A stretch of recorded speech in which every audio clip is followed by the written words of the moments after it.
சன்கனருக்கு pomegranate வந்து இன்றைக்கி நான் போட்டிருக்கேன். பாருங்கள் எவ்வளோ விரும்பி சாப்பிடுதுன்னு. எப்போவுமே சரி எந்த ஃப்ரூட்ஸ் கொடுத்தாலும் சரி 2 பேருமே நல்லா வந்து சாப்பிடுவாங்க ஜாலியாக.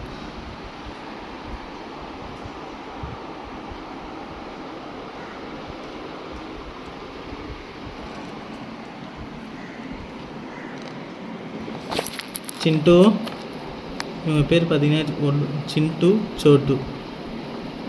உங்களுக்கு லெஃப்ட் சைடில் இருக்கிறது பார்த்தீங்கன்னா சிண்டு, ரைட் சைடில் இருக்கிறது சோட்டு. சிண்டு, சோட்டு.